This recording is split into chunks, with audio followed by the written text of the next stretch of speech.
एक परिवार समुद्र में सैर कर रहा था, लेकिन जागने पर उन्होंने पाया कि पूरे प्रशांत महासागर का पानी गायब हो चुका है और उनकी पूरी नौका सीधे समुद्र तल की खाई में डूब गई है। चारों ओर विशाल समुद्र तल की पर्वत श्रृंखलाएं हवा में उजागर हो गई थीं। इस अचानक हुई घटना ने परिवार को बहुत चौंका दिया। इसके अलावा जब जॉन ने बाहर निकलने का रास्ता खोजने के लिए कंपास निकाला तो उसने पाया कि उत्तर और दक्षिण ध्रुव की दिशाएं बदल गई थी, जो असंभव था। जॉन ने सोचा कि कंपास खराब हो गया है। उसने नाव का रेडियो ठीक किया और एक वैज्ञानिक अनुसंधान पनडुब्बी से संपर्क किया। उन्होंने बताया कि पृथ्वी का चुंबकीय क्षेत्र पिछली रात उलट गया था, जिससे समुद्र का पानी वापस आ गया और सभी महाद्वीप डूब गए। पनडुब्बी के उपकरणों के अनुसार वैज्ञानिकों ने अनुमान लगाया कि चुंबकीय क्षेत्र का उलटाव अगले सप्ताह फिर से हो सकता है और प्रशांत का सारा पानी वापस आ जाएगा। केवल ऊंचे स्थानों पर चढ़कर ही बचने की थोड़ी सी उम्मीद थी, लेकिन पनडुब्बी में केवल 2 सीटें थीं और उसके 2 साथी सीट बेल्ट न बांधने के कारण मारे गए थे। जॉन और उसकी पत्नी की विनती पर वैज्ञानिकों ने उन्हें अपने निर्देशांक बताए और जॉन दंपति की मृत्यु के लिए सहमत हो गए, पर उसने अपने 2 बच्चों को शरण के लिए भेजा। जब परिवार सामान पैक कर रहा था, जॉन ने पास में एक और उत्तरजीवी देखा। दयालु जॉन तुरंत आगे बढ़ा और अपने हाथ में पानी की बोतल उसे दे दी, पर पानी पीकर भी उस आदमी ने धन्यवाद नहीं दिया, बल्कि बोतल से जॉन को मारकर जमीन पर गिरा दिया और फिर उठा लिया। हाथ से बनी भाले से जॉन के पेट में घोंप दिया। ये देखकर अन्ना दुख भूलकर नाव की ओर भागी और बेटी को पुकारा, पर बेटी ने हेडफोन लगा रखे थे और वह कुछ सुन नहीं पा रही थी और अन्ना की बांह भी भाले से घायल हो गई। जब वह दर्द सहकर नाव पर चढ़ी, तब बेटी ने आवाज सुनी और बाहर निकली और उसने अपने पिता को खून में पड़ा देखा और धीरे धीरे आते आदमी को। ज्यादा समझाने का समय न होने पर अन्ना ने नाव के दरवाजे खिड़कियां बंद कर दिए और बच्चों को अलमारी में छिपा दिया और नाव का एकमात्र हथियार सिग्नल गन बेटी को दे दिया। मुख्य चाचा की पता चलते ही गोली मारे। बच्चों को सुरक्षित करने के बाद आदमी नाव पर चढ़ाया और दरवाजा खटखटाने लगा। जब वह अंदर घुस गया तो अन्ना ने फलों का चाकू लेकर छिप लिया था।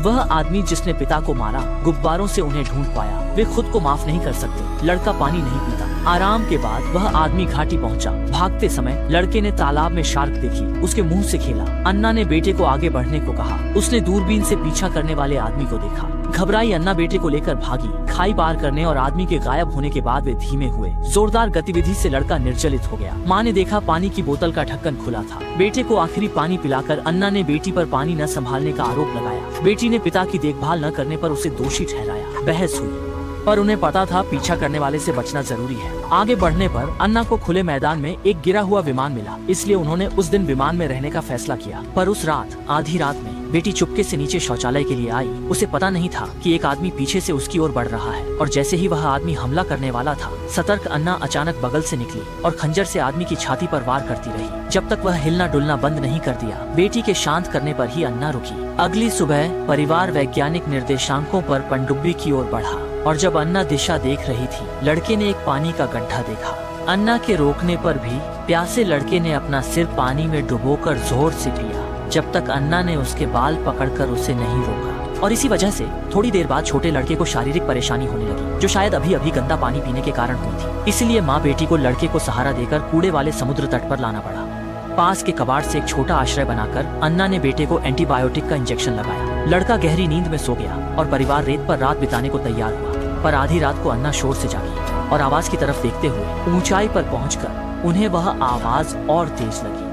अन्ना को कुछ गलत लगा और उन्होंने बच्चों को जगाकर दूर भागना शुरू कर दिया। एक ढलान पार करने पर उन्हें पास में एक शांत मालवाहक जहाज मिला। वहाँ 3 लोग कंटेनरों से सामान जमा कर रहे थे, लेकिन अन्ना को देखकर वे मदद करने के बजाय कंटेनर में छिप गए और दरवाजा बंद कर लिया। परिवार को कंटेनर के ऊपर छिपना पड़ा। तभी अजीब शोर करने वाला जीव सामने आया। यह एक बहुत ही लचीला केकड़े जैसा बड़ा उभयचर था। वे दरारों से कंटेनर में घुस गए, जबकि अन्ना और बच्चे ऊपर सुरक्षित रहे।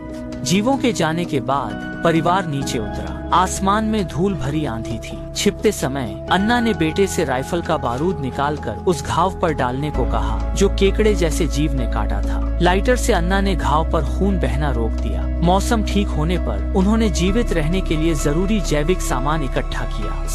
और उन्हें एक वॉकी टॉकी मिला, जिससे वे पनडुब्बी के वैज्ञानिकों से संपर्क कर पाए। तब उन्हें पता चला कि हमलावर जीव गहरे समुद्र के आर्थ्रोपोड थे और पानी गायब होने के बाद ये जीव अंधेरे में शिकार करने निकलते थे। और जब वैज्ञानिकों को पता चला कि अन्ना के भागने में नक्शा खो गया, तो वैज्ञानिकों ने उन्हें रास्ता दिखाने के लिए आसमान में एक फ्लेयर दागा। फ्लेयर के निशान का पीछा करते हुए परिवार पनडुब्बी की ओर बढ़ा और एक ऊंचे स्थान पर चढ़ने पर उन्होंने पास में ही पनडुब्बी को देखा, लेकिन दुर्भाग्य से उनके बीच एक बड़ी घाटी थी। पहले हटे हुए केकड़े शायद इसके अंधेरे में छिपे थे, पर अब पृथ्वी का चुंबकीय क्षेत्र पलटने वाला है और पानी वापस आ जाएगा। कोई चारा न होने पर परिवार सावधानी से घाटी में उतरा, लेकिन जल्द ही घाटी के ऊपर से जोरदार कंपन आया और अनगिनत पत्थर गिरने लगे और दोनों बच्चों को बचाने के लिए अन्ना दुर्भाग्य से एक बड़ी चट्टान से रास्ता रुक गया। जब शोर थमा तो अन्ना ने अपनी बेटी को उसे बचाने से रोका, क्योंकि पनडुब्बी में केवल 2 सीटें थी, इसलिए वहां पहुंचकर भी वह बच नहीं पाती। इसलिए उसने अपने भाई को पकड़ा और घाटी पर चढ़ गई। घाटी से निकलने के बाद दोनों को वैज्ञानिक पनडुब्बी मिली, जहां बहन को पता चला कि वैज्ञानिकों पर केकड़ों ने हमला किया था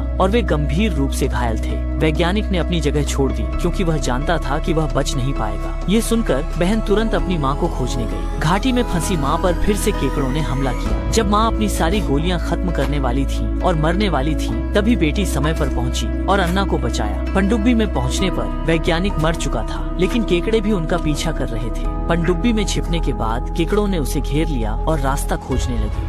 तभी पृथ्वी का चुंबकीय क्षेत्र उलटा और समुद्र का पानी वापस आ गया। विशाल लहरों को देखकर परिवार सीट बेल्ट बांधकर बैठ गया। पनडुब्बी जोरदार झटकों के साथ लुढ़की और तीनों बेहोश हो गए। होश में आने पर वे पनडुब्बी से बाहर निकले और अन्ना ने पाया कि लहरों ने उन्हें जमीन पर फेंक दिया था और शहर खंडहर बन चुका था। परिवार एक नई चुनौती का सामना करने वाला था।